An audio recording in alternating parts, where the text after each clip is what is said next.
All right, everybody. Ben Simmons to the Boston Celtics. Ben Simmons, in the words of Gus Johnson, maybe. We're going to talk about it next. Coming up here on a Sunday edition of Green with Envy, an off-season Sunday edition, that is. So you guys know the deal. Let's lock in.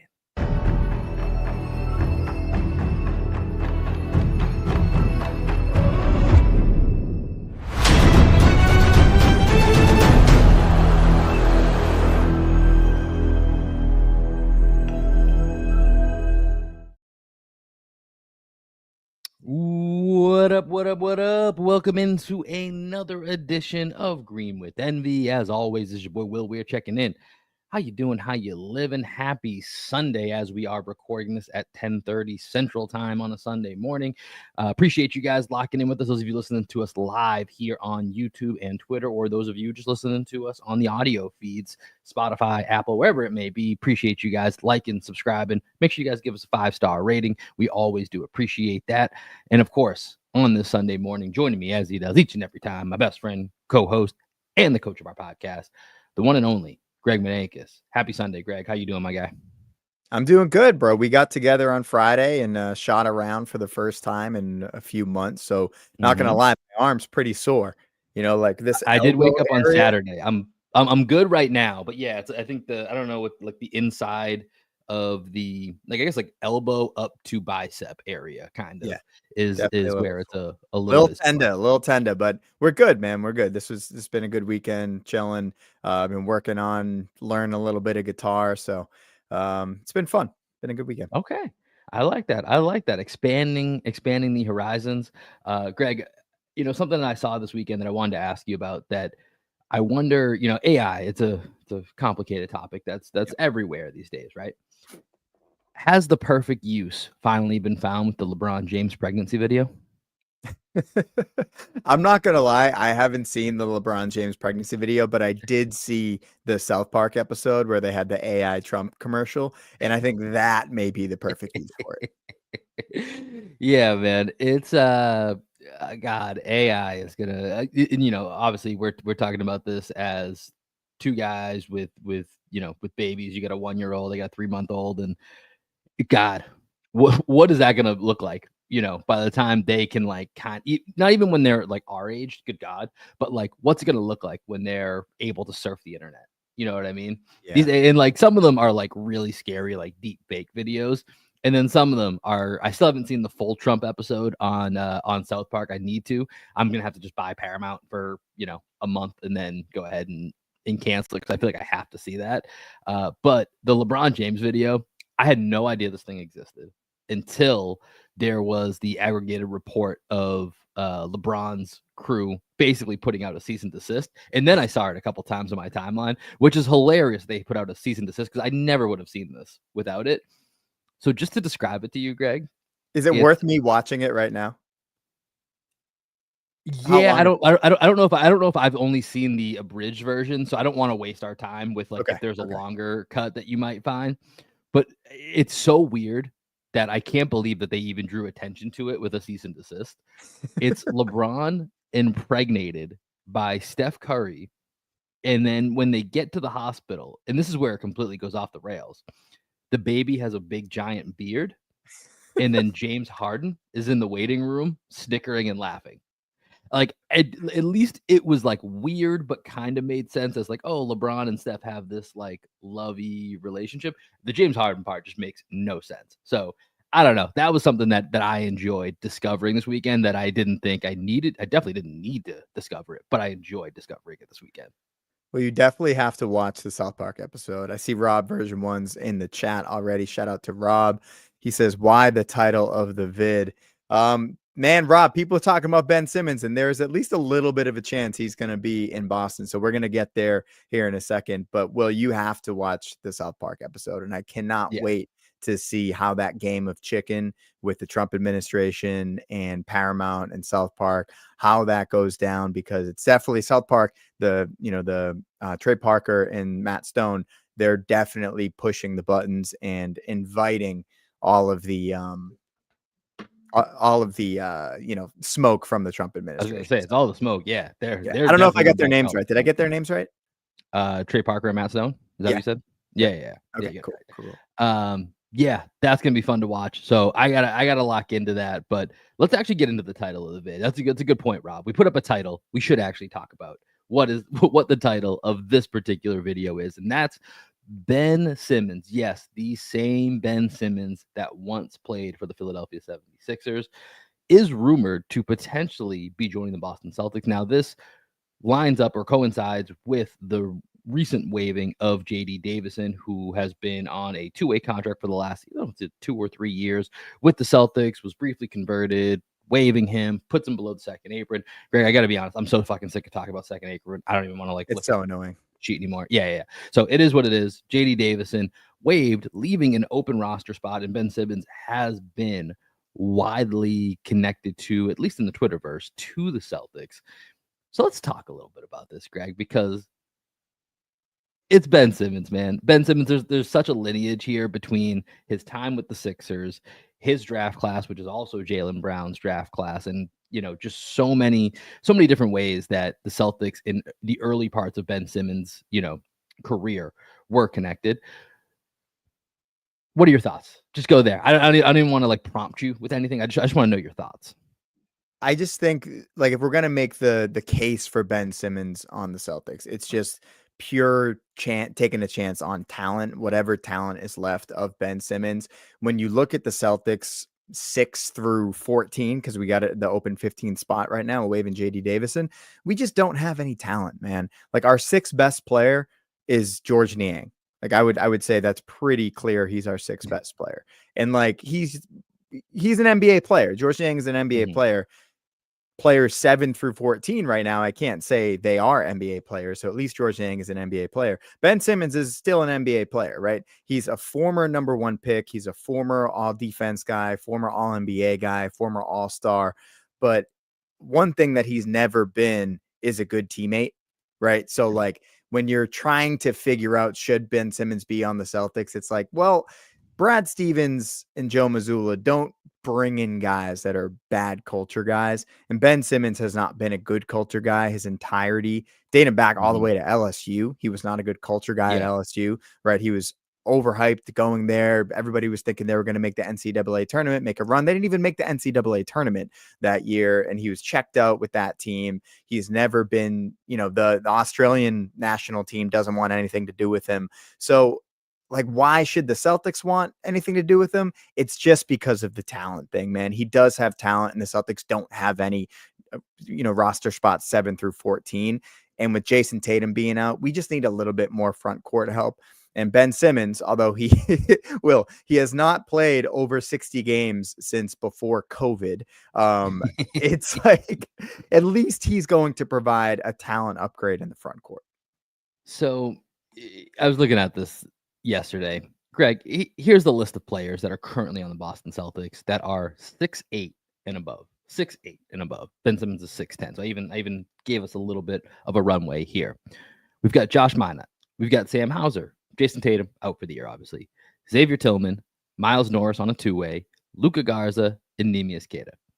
I think that speaks to your talent question right there. Didn't even say George Niang because by the way, George Niang's 6'7", right? Like that's potentially our starting power forward at 6'7", or he's our one of our top 1 or 2 guys off the bench, and he's 6'7", and he's part of as I heard you and Alex talk about it, maybe the worst front court in the entire NBA when you look at this collection. So the ultimate answer for Ben Simmons is why the hell not? And one thing that I do not want to hear if this actually ends up happening is if Ben Simmons comes to the team and is a disaster, just doesn't work. It's just like it's just content for us to almost laugh at to kind of get through the season. I don't want anybody talking about, man, what a bad signing by Brad Stevens. It's a complete like it doesn't matter. If this works out, it's great. If it doesn't work out, it doesn't matter, guys. It really doesn't matter. So why the hell not? Let's have a little bit of entertainment. Let's have at least something to talk about, right? Like give us something that, to your point, Greg, there's at least the upside. Like going back and looking at Ben Simmons' first 4 years, it's pretty crazy. He was basically 16, 8-8 with over 3 stocks per game, all NBA defense, 3-time All-Star. That's a pretty insanely good start to your career. And he was the rookie of the year, the first year Right. that he played after missing the first year due to injury. And Greg, I couldn't really think of, is there a comp? Because I know this is his fall off. It's somewhat injury related, but we all know it's really more of a mental fall off. Mhm. Yeah. And maybe it's a little bit of him caring. I don't know. That feels like that's me completely, trying to read the tea leaves. I don't know if that's actually the case.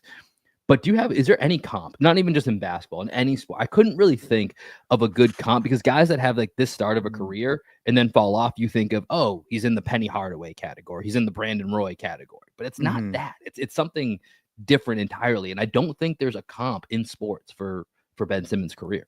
Yeah, maybe the chat can help us out with that. The one name that came to mind just really quickly was Tyreek Evans in the NBA, where he had that Mm, amazing rookie year. I think he was yep. 25-5. And then I don't know how many years he ended up playing in the NBA, but I don't think he got a third contract in the NBA. That's one name that comes to mind. I'm wondering if there's anybody else in the chat that has another name out there. I'm trying to think baseball. Um, I mean, I baseball, mean, maybe this is it wasn't he had the hype. He never had the start that Ben Simmons had, but like Rick Ankiel back in the day when he kind of right, lost it right. mentally, but he just had hype. He never actually had like 4 all-star seasons and then just lost it. You know what I mean? He actually Yeah. reinvented himself as an outfielder, which is pretty cool. But like it's Haven't a heard the name really Rick unique Ankiel in a scenario. while. I know. I can't believe I thought I didn't come into this with that prepared. So I'm impressed with myself. I think it's because I got the baseball juice I going mean, today. I'm a little bit RG3? frustrated. Yeah, that's another good one. I like that because I mean, once again, shorter sample, but also NFL. It's only a 17 game season, 18, whatever they're playing these days. So I like that. I think RG3 is a pretty close one, but yeah, I mean, it ultimately gets back to the point of if the Celtics were to pick up Ben Simmons, like let's have some fun with some small ball 5 options, right? Like we can run Ben Simmons was the number 1 pick in his draft class. Jaylen Brown was number 3. Let's put them out Here's there together. Here's a question for you, Will, because I Yeah, don't think Ben Simmons in Boston is a good idea just because of the culture thing. Like, I think if you're trying to build on the culture and the precedent that's been set over the past decade, Ben Simmons does not necessarily fit into that culture. And you don't want somebody. I saw Jake Eisenberg, First to the Floor, and Ben Vallis. They were talking a little bit about this, and they called him the vibes vampire, right? And they're Australian dudes, right? good So name. they get it. They get it. Like Yeah. Australian dudes are always good vibes. You know, Yeah, like and how they is it ride for each other too. Like when they're like if they're like they would be all in for an Australian guy that's on, I don't know, let's just say exactly? Memphis or something, right? Like and the Celtics aren't involved, they would be like, "Yo, that's our guy." So for them to say that, how out Australia is on Ben Simmons. Right, but then to the counterpoint, like the Celtics do have the Australians that Scalabrine always references on the medical staff, right? Sure. So like maybe there's that Australian connection where they could bring Ben in and make him feel at home there. And then the question that I've really been thinking about is would the Joe Mazzulla and Ben Simmons pairing be like the perfect pairing or the worst possible pairing? It's one or the other because I think the way that Mazzulla kind of just sees the world could Mhm. blow up and Ben Simmons would last like a week, or Joe Mazzulla would be like, get this guy the hell off my team. Or Right. he would be like the perfect coach to take Ben Simmons into some like weird mental training where they do jujitsu together. And all of a sudden, Ben Simmons, decides he can shoot a 3-pointer for once. I like the yin and yang combo of that. Like, why not? Like, I see the chat right now, and I see some people are upset. Brad is like, we got one comment. Brad is supposed to be smart. Why would he add Ben Simmons? Brad has been replaced by an alien this offseason. Lots of questionable and bad moves. I mean, I get this has not been a fun offseason. I mean, listen, Drew Holiday's out, Al Horford's out, Kristaps Porzingis is out, Luke Luke Cornett. Cornett's out, and we have George Niang and Anthony Simons, who it sounds like we don't even really want on this team. And that's it. And then we got Luka Garza and Josh Minott. I get it. It doesn't feel good. It does not feel good. There's not much Brad can do in this. And I know that's not fun to say. There's not much Brad can do. Like there really isn't, especially with Tatum out. Like you have a $54 million slot that is just doing nothing because of the timing of that injury. And so because of that, you need to be able to reset. And we talk a lot. And I was thinking about it this morning when I was walking my dog. Like we talk a lot about having roster flexibility on the court.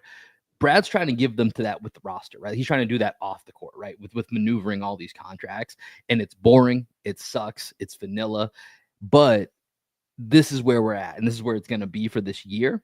And so Ben Simmons, not appealing. We've made a lot of jokes about Ben Simmons on this show, as has everybody that has a microphone and talks about basketball. Ben Simmons is a walking punchline. He's the definition of low-hanging fruit. But he's 6'10", low-hanging fruit that used to be an all-NBA player that for a minimum, maybe we can get him and have him dribble the ball over half court and then pass it right away because he's afraid to have the ball within 45 feet of the basket. And let's just see what happens. And maybe, just maybe, to your point, Greg, maybe Missoula, mind tricks him into refinding whatever might still be there or not. And if it's it or not, then we're in the same place. Right. Yeah, this is the year I would never advocate for Ben Simmons on the Celtics, except for this year. This is like the one year where I'm like, I'm okay with at least taking a chance on him because we just don't have anybody that can handle the fucking ball, dude. We don't have any ball handlers. I mean, even that's the thing, and his size too. Even his size is helpful. We used to have two guys over 7'2". We lost them. We lost the 6'10" Al Horford. We lost a 6'9", 6'10", whatever Jason Tatum is. We lost the guy in Drew Holiday who's 6'4", but guards guys up to 7 feet. Like, we're really small. Like, we're really, really small again. So at least he gives you that. And like, here's the, if you're looking for those that are looking for the Celtics to be competitive and go get a quote unquote real center or a real player, Greg, here's a couple of options that I wrote down that are still out there if they're going to fill that spot. Let's just do a would you rather. First up, DeAndre Jordan. Ben Simmons. Next up, Tristan Thompson. Ben Simmons. Next up, Taj Gibson. Ben Simmons, but I'm like, I kind of like Taj, even though he's like literally on his last legs. This is the last time he would ever make an NBA roster. Right. Still Ben Simmons, yeah. Summer League hero Charles Bassey, who's also like 6'8". Yeah, I'd probably go Ben Simmons still. Chris Boucher. I'd go Chris Boucher. Yeah, so Chris Boucher and Thomas Brown are the last two guys I have here where, like, I think those would be guys that you probably would lean just to be, like, mildly competitive, for this upcoming season, because the Celtics are in this just weird spot, man, where they're not going to be good, but they're not going to be – the East is so bad. They're not going to be bad enough to really tank all the way. And so it's like, all right, let's give ourselves a fighting chance and not make, not surround Jaylen Brown with so little talent that it makes him look a little bit like an asshole. Like, you know what I mean? Like, it's that's my biggest fear for this upcoming season is that people are gonna be like, yeah, look, told you Jaylen Brown's not. It's like, dude, look at this team. This team. If Jaylen was out and Tatum was here with this roster, Tatum would probably average 35, but like the team wouldn't be good.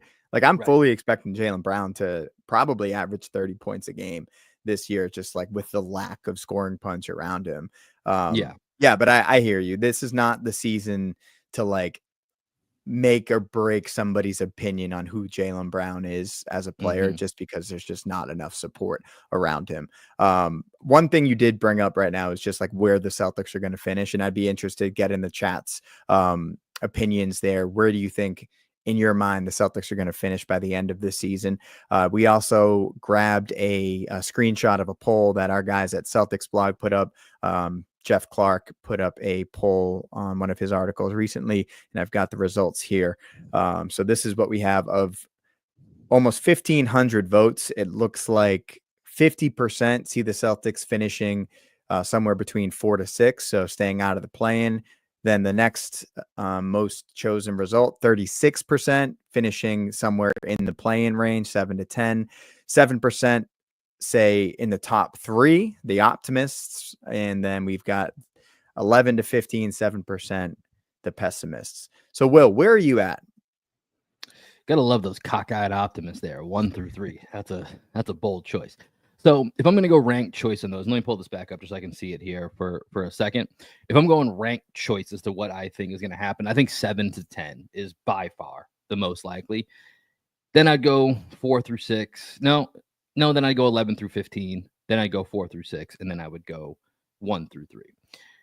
The more and more I think about this roster, the more and more I'm pretty nervous about how bad it is. Like there was a moment in time this summer where I was like, we're gonna have some fun this year. This will be fun. We'll get to see the development of these different guys, and when you start talking about Ben Simmons, you're like, one of your points is we don't have ball handlers. It's like our Greg quickly rank for me our top 4 ball handlers. Peyton Pritchard, number 1. Mm-hmm. Derek White, number 2. Jaylen Brown, number 3. Anthony Simons he's got good handle, but he's not a playmaker. Like he's never gonna like get a ton of assists. So he's a pure scorer. So I think he has a good bag, but I wouldn't necessarily call him like a lead guard. Right. And that's that's going to be an issue, right?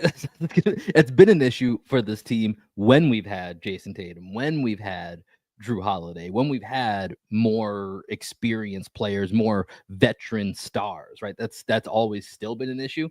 And now we're removing some of those guys. Even Al Horford, who's just like an amazing decision maker, right? Even though he's done less and less of that over the, as he's gotten a little bit older and played a little bit more of a reserved role, you're still missing that as he could have stepped in. Luke Cornett's IQ, right? Like even though you're not going to think of him as a ball handler, but a decision maker in the half court, you don't have that anymore. I think it's a little, it's becoming more and more grim to me as I think about it. So I think 7 to 10 is probably right. And I think if they're in that 9-10 range and there's even a hint of some of those top guys that you mentioned with, a little bit of a knee soreness, a little bit of a, shoulder impingement, if you will, let's just sit them down. Let's try to get into that 11-15 and see if we catch some Mavericks magic like they did this year. So that's kind of where I'm at, would be that 7 to 10 range. What say you? I would probably lean 7 to 10. I don't see the Celtics finishing out of the play-in unless they decide as an organization that is the route they want to go, right? I think they have enough talent to at least be in the play-in this year, just because I believe in Jaylen Brown. I believe in Derek White. I believe Peyton Pritchard is going to really step up and shine as the starting point guard for this team. That front court is just such an issue, man.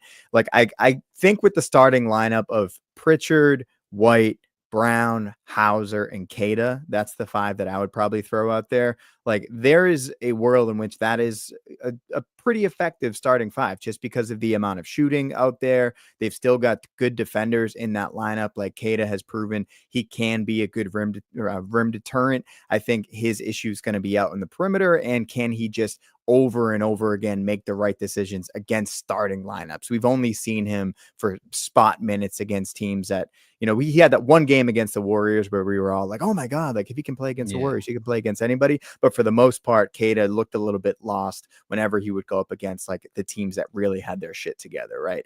So I think there's a world in which that starting 5 is actually more effective than you and I are probably giving them credit for right now. It's just like, I don't know how many 5-man lineups we can throw out there that are actually effective NBA lineups. Right.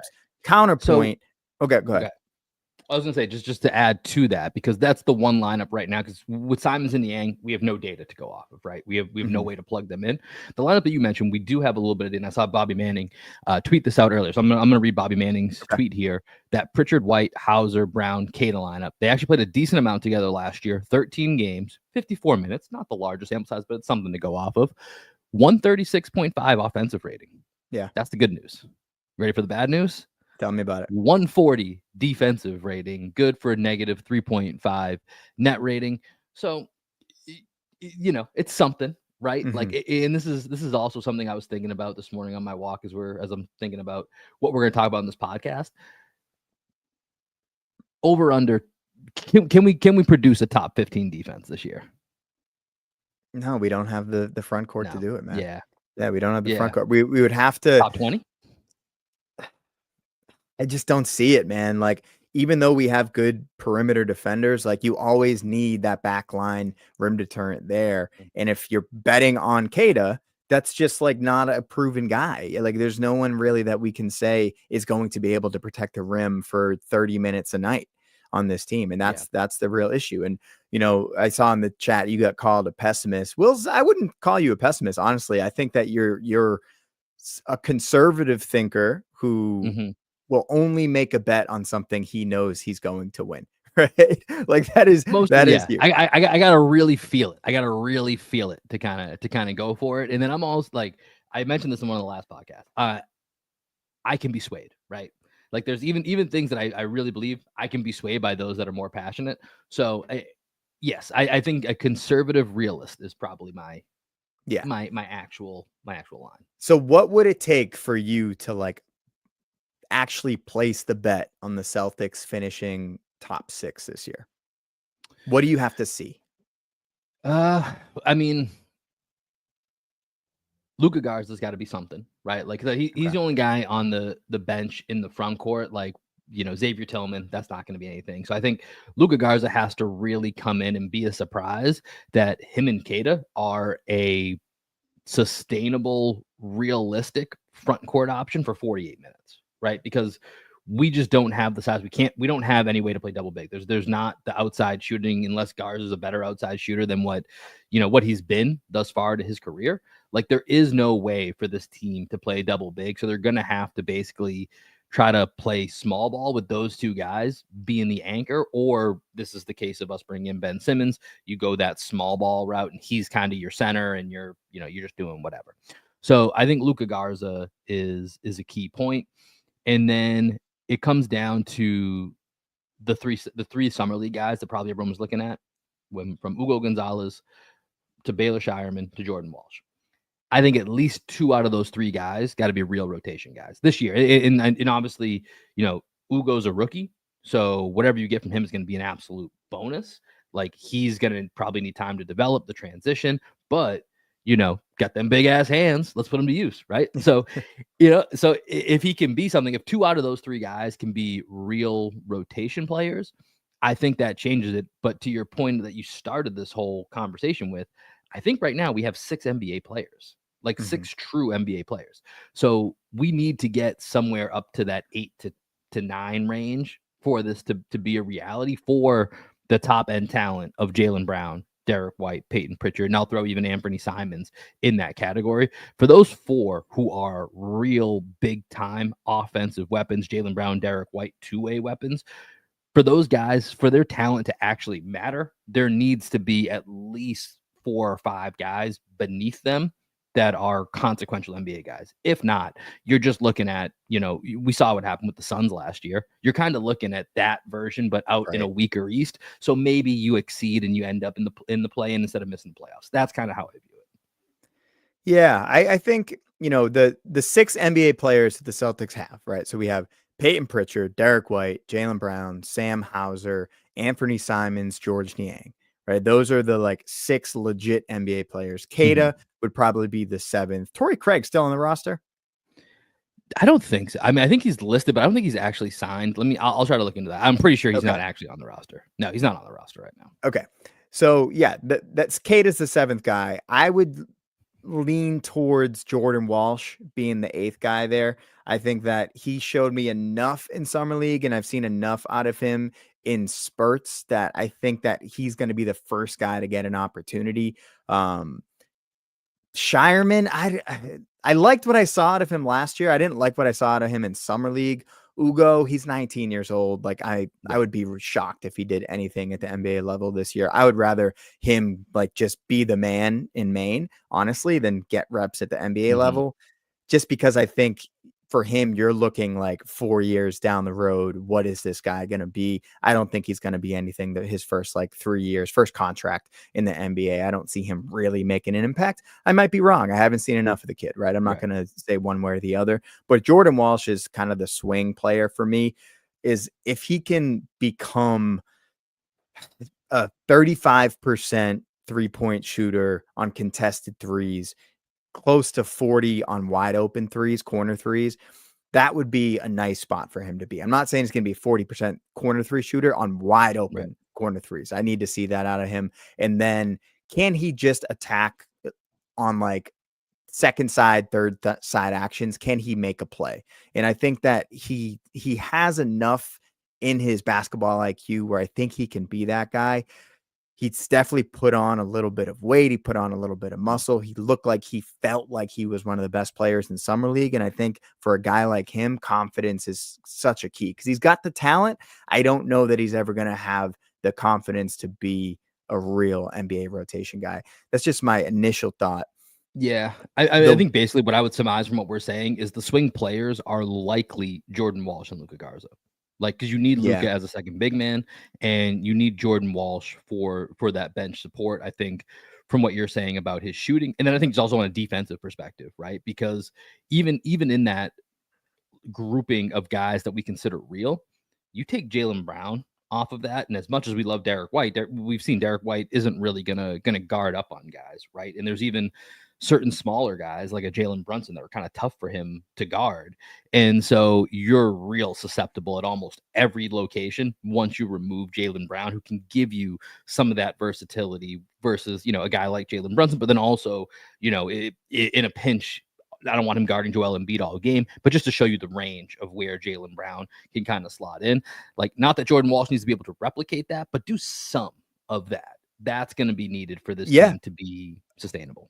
I agree. But, to push back a little bit on the Derek White thing, I think this offseason is going to be really important for him in terms of like how he approaches it, preparing for this season, the things that he's going to work on. How much is he going to focus on just getting bigger and stronger because he's going to need to guard up more than he has in the past. Mhm.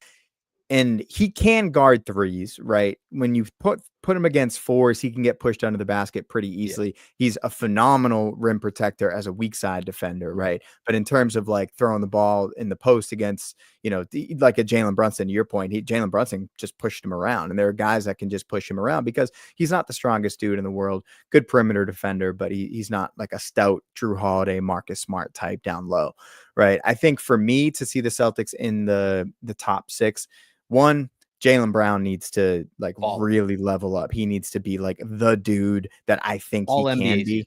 All He NBA needs season. second, third team All NBA, no doubt. Derek White should be in the All-Star conversation again. And Peyton Pritchard, I think like there's a world in which Peyton Pritchard could average 20 a game this year, Bro, man, as a starting point guard. we on the same brain lane, because I was about to ask you, like, or not even ask you, I was gonna say, I think 2 out of the 3 between Jaylen Brown, Derek White, and Peyton Pritchard have to be all-stars. We assume Jaylen Brown's gonna make it. Just, Peyton Pritchard All-Star campaign starting now. I love it. I mean, listen, like, you look around at the East, man. The East is weird. Like, there's gonna be an opportunity for him, and I think to what you were just saying, I don't know. We'll see if we can find a way to bet on it, but Peyton Pritchard over 20 points per game. I will take that bet.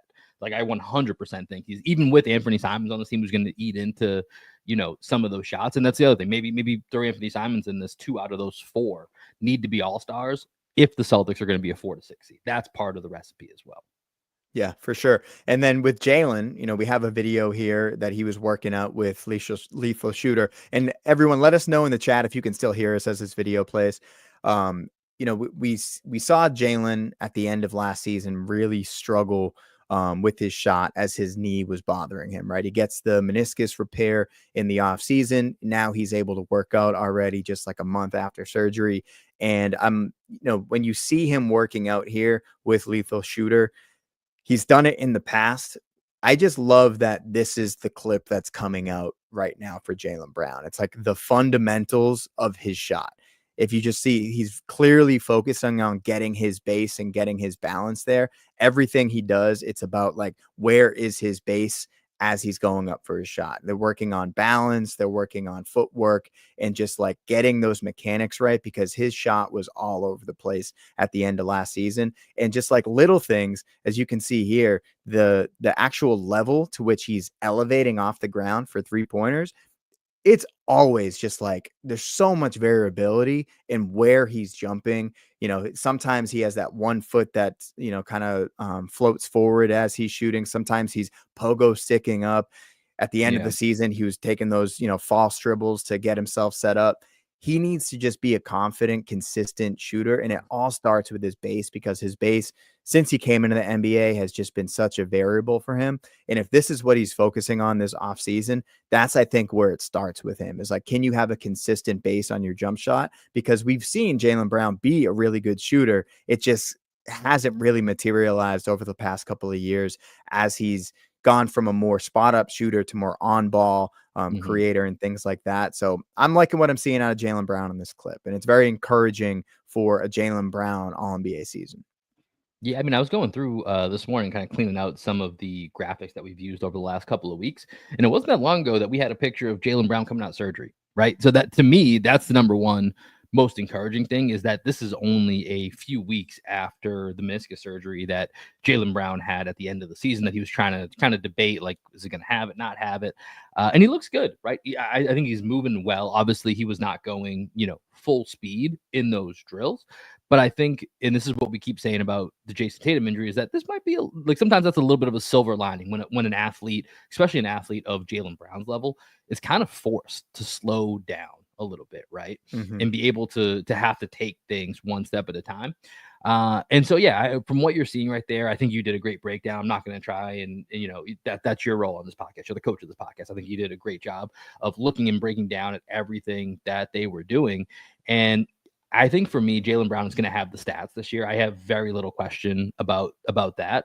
It's the efficiency. And so that's where I'm going to be very interested to see how Jaylen Brown, as the number one option with a weaker supporting cast than, and before we start doing any type of Jaylen Brown, Jason Tatum comparisons, Jason Tatum's never had a supporting cast. Well, I shouldn't say he's never had a supporting cast this week. That's not entirely true. The end of the season when Jaylen Brown got hurt 4 years ago when they were in the play-in, Jason Tatum did put in some work with that team. So, but before we go ahead and the Fournier team, exactly. Before we go making comparisons, like over a full 82 games, Jason Tatum has never had to work with what Jaylen Brown is about to go to work with. So let's not go rushing in as this or that. Let's let Jaylen Brown develop. Let's see what he has, and I think the efficiency will be the key. If he can maintain or even progress some of his efficiency, which would be really difficult to do in this situation, I'm going to be highly, highly impressed. And I think that's what sets up the Celtics for a really surprising season, especially if you listen. Did you listen to the Zach Lowe, Michael Pina podcast about the different tiers of the NBA?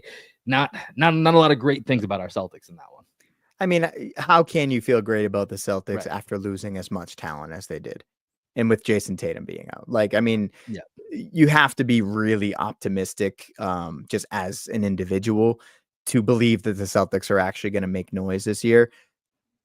The East is weak. So that is something that we still continue to have to factor in here. There aren't a lot of great teams in the East. And we do have some of the top end talent that could allow us to, stay competitive. It's just, how long can we stay competitive?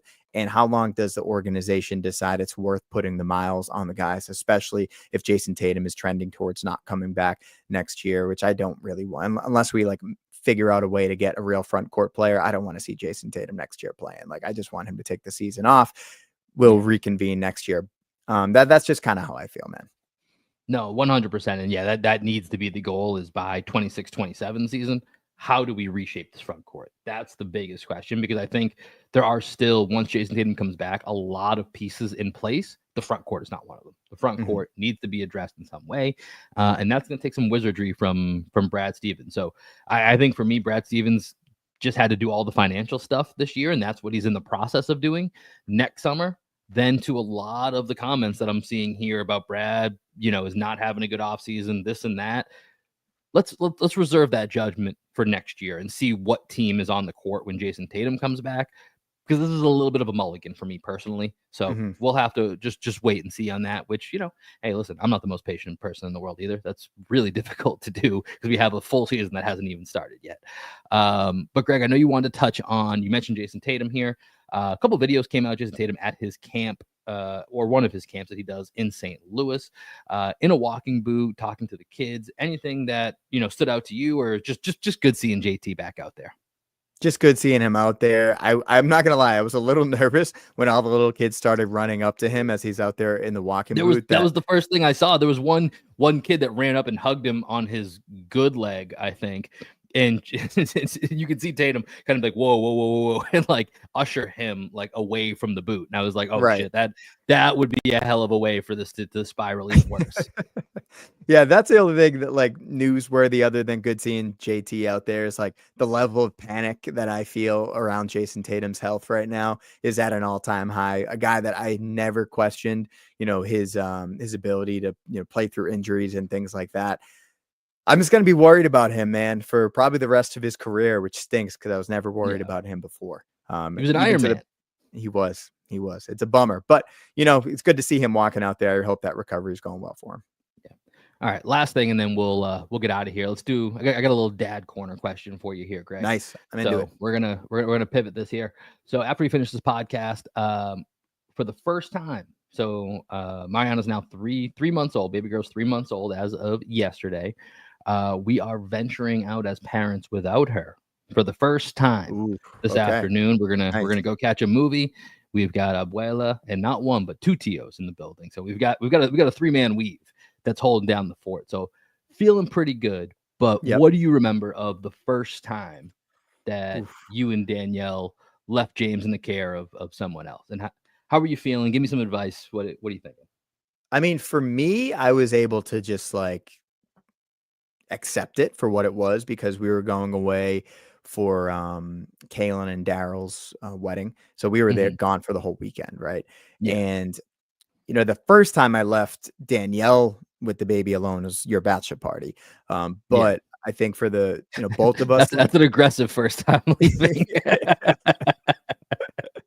but I mean, Which by the way, I now know that we actually have photo evidence from that weekend. Didn't know apparently how Apple Photos or Apple shared Photo albums. Share, yeah, how shared out. Didn't know how that worked. Found out like 10 different events over the last 3 years that there's been a bunch of pictures that I just thought was like, oh man, fun event. Too bad none of those pictures ever went anywhere. They've all been on my phone this entire time.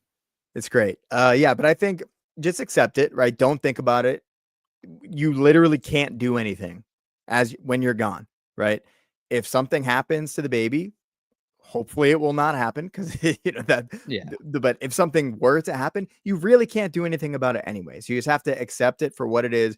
You're putting Mariana in the care of family, and you trust your family, right? So trust them to do their job. Trust them to be able to keep her alive for 3 hours. Go enjoy go enjoy the movie. Come back, and she's gonna be there waiting for you with a big smile on her face. Yeah, I think that's the way it will go. But I was just curious. I know every parent has different emotions for it, and like, yeah, it's with family, which is way better than having it be, I think first time, and it's like, oh hey, here's like a babysitter or something. You Right. know what I mean? So we're gonna be good. We're gonna go check out the Fantastic Four. Any Marvel left in you, Greg, or you just done with it completely? Done. I can't do it, man. It's Yeah. too much. I did watch I know this isn't Marvel, this is Star Wars, but I have been watching season 2 of Andor, Heard which is Andor's great. good. I don't know enough about the Star Wars stuff, and I kind of just feel like overwhelmed by it because first it was just okay. I'll watch the movies at some point, but now there's just so much other stuff because Yeah. of Disney Plus and whatever. Have you seen Yeah, Rogue but One? I've heard Andor's really good though. Have you seen Rogue One? Possibly, I don't remember the names a lot. I've seen a handful of the Star Wars movies. I feel like I've probably seen that one. That sounds familiar, but it's not top of mind. Okay. So Rogue One leads into it's like the prequel to the first Star Wars movie that came out, if I remember correctly. Right. So Rogue One leads into like Talk about a the franchise that will early. really confuse the shit out of you with the word prequel. Yeah. So the very first Star Wars movie, Rogue One, is the prequel to that. Andor is the prequel to Rogue One. So the Can end never of have too many season prequels. 2, yeah, the end of season 2 is supposed to like be the perfect prequel so you could watch Rogue One as if it like is happening right after this season of Andor. Yeah. That's how it's been explained to me. I'm not like a huge Star Wars nerd. I don't know all of the history of everything there. I mean, what's kind of funny? I've been thinking about this is like how intricate these fictional universes get and like how there's so much history and world building that goes on. And I'm like, there's a lot of like really interesting real history that has happened as well. Like, why don't we all just as a culture just focus on learning what actually happened instead of all these things that someone made up that happened in their mind? You know what I mean? Like it's kind of this weird. I don't know if it's like you need a break from what reality is, and like I if mean, you, yeah, I was gonna say I think it's a bit of escapism, right? Like yeah, it's because But you're Andor, totally dude, right. Andor's all about rebellion. Like the whole thing, and like Star Wars is all about rebellion. It's just like the uprising of the people against fascism, basically. So like, hey, I mean, welcome to all dude, 2025. literally almost like whether it's that or it's Game of Thrones or sort of like all of these have like a lot of similar themes and tones that very much apply to things going on, but it's we just separate them, right? As into these like different silos, these different categories. And yeah, I think this is just even though the connection could be very real, can be very real, you can go find similarities in actual history to your point. I think people just want to live in a world that's not connected. Yeah, no, I feel you. Okay, so do you want to hit anything else on you going out to the movie for the first time? No, I think I'm good. Anything you got here before we wrap this up? Yeah, I just made a list of things that have kind of just been going on in my life, and I realized, the big thing that I'm taking away is I'm like really trying to get like super organized and build like really good habits.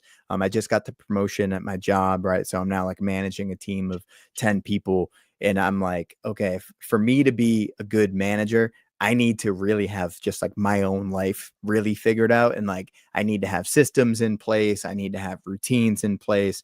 So I just wanted to give you like a glimpse into the things you and the listeners, some of the things that I've been doing in order to like better myself as a person, but also just work on just like developing systems for someone who has like undiagnosed, very clear ADHD. It's like I need to have more systems in my life. So like Tuesdays and Thursdays, I'm waking up at 4:30 and I'm going to Orange Theory and I'm doing like workouts at Orange Theory. So I'm there by Damn, no, 6:15. 4:30 is early. Shit. Yeah, but I gotta like get up. I gotta make my coffee. I gotta make sure I get to the bathroom so I don't have to like shit my pants when I'm on the treadmill at Orange Theory. That's like worst case scenario there. So I'm trying to do that. Mondays and Fridays I work from home, so I'm doing Pilates, which is a new thing that I've been trying. Doing Pilates on Mondays and Fridays, and like having those 4 days set where my days are starting with like legit workouts has been unbelievable for me. And then learning guitar, I'm setting aside like 30 minutes a day for me to just like learn something new. So learning guitar, I was trying to learn keys for a while. It's too complicated for me. I have to like use both hands in a way that I'm just like not coordinated enough to do. Mhm. And guitar just makes a little bit more sense to me for whatever reason. So I've been kind of systematically going through some YouTube channels, trying to figure out like the best way for me to learn, trying to become more autodidactic and just like teaching myself more things, which has been really fun. And then just ramping back up to play basketball, baby. Green with Envy men's league team. It's making a comeback in October, I think is the first game. So pretty excited about that as well, man. But that's kind of where I'm at in my life as we have this whole long, summer away from like actual basketball where I can Yeah. like have the time to just get my shit together. Because once the season starts, although we're not covering a championship contender this year, Will, it's going to be a lot of fun for us as a podcast duo and best friends Oh, yeah. to go back to covering a team that doesn't have the expectations that we've had over the past few years. We had the same script for every fucking game last year. Either how does this play into a championship or just defaulting to it doesn't matter. We won the championship last year. We'll deal with this in the playoffs. Like at least now I think there's so many more interesting content angles Yeah. for us that like selfishly this is going to be a much easier and actually more fun, which is kind of perverse, like to even be talking about it that way, knowing everything that we've just laid out at the beginning of this podcast. But I do think it's going to be a really fun season, and so I like hearing you get yourself organized. Like, I think that's good for you. I think I was back home recently, and I forget how it came up, but I think it was maybe you and your dad being similar. Your dad left his wallet behind at a barbecue we were at, and we were talking about some of the similar tendencies that you and your dad have, and somehow it got to when you and I used to live together that around the house if we couldn't find something that was common amongst the roommates. It's just, I think a TV remote was what I use as an example. We were like, I guarantee you, Greg had it, and it could be anywhere. Yep. And it was just like and I was the joke I said, and I don't even know if this is true. It might have been true. I was like, I'm pretty sure he left it in the fridge one time. Like, I think it was like you were watching TV, got up to like get water or something. And to your point of being undiagnosed, the way your mind works was just like pitcher out, remote in, pitcher, water, cup, pitcher back to the living room. And maybe you went upstairs instead of going back to the living room. Who knows? You could have done anything. But I feel like that's kind of where your or how your brain works. Not in all capacities, obviously, and this is several years ago. But I think for you, that organization, that structure, that day to day, I think that helps you a lot. It does help me. You just gotta like figure out because you got to as my brain goes all over the place right now as I'm talking, you got to figure out like when is that actually a strength of yours and when is it a weakness of yours, right? Yeah. So for me, in a Couple professional setting, it is a huge weakness if I'm disorganized, right? So I need to make sure that I have my organizational tools together. But then like in a creative space, this is why like it works for me in a creative space, because my brain will just go in like a million different places and I'm able to be like, oh, that was a really fucking cool idea, even though like 2 seconds ago I was thinking about, you know, how I need to go finish doing the laundry, and now the laundry is not done and the door is open to the dryer, but I just came up with this really cool song idea, so now I'm gonna go write that down. You know what I mean? So like Yeah. it has its pros and cons, but it's something that I'm really working on, and I just want to be better at, you know, set a good example for James, going back to daddy corner, you know, just trying to be a good dad. All right. Well, I like it. I think that's going to do it for this episode here of Green with Envy. It's the off season, guys. We're reaching for topics. We're at the Ben Simmons might sign level of the off season. So if you have topics that you do want us to touch on, hit us up. Slide into the DMs. Well, Will, Celticsnoise at gmail.com. before we end it, sorry for Yeah. breaking One this more up here thing, real quick. King. Well, hey, the one more thing, King. King doesn't have an off season. There's been a great conversation going on in the chat.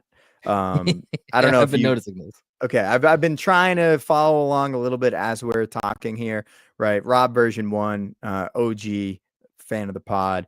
Elliot, who I haven't seen too much of Elliot before, but it's good to see Elliot being engaged in the chat. And I think there's one more person that's been mouthpiece. Mostly the two of them. Mostly the two of them. But basically talking about the difference between you know, being tough and being competitive and like where mindset comes from. Is that a skill that can be taught, or is that something that you're kind of born with? And I do want to give them a quick shout for that conversation. Maybe we can apply that conversation to next week's episode, because we are 50 minutes in here. So shout out to you guys for having that conversation in the chat. Appreciate you both. Will, finish your thought. Tune in next week. IQ versus toughness. Learned or taught? Maybe a little bit of both. Come back next week here on Green with Envy. Appreciate you guys for jamming with us. We'll be back and we'll have more for you this off season. Enjoy your week and talk to you guys next week. Peace.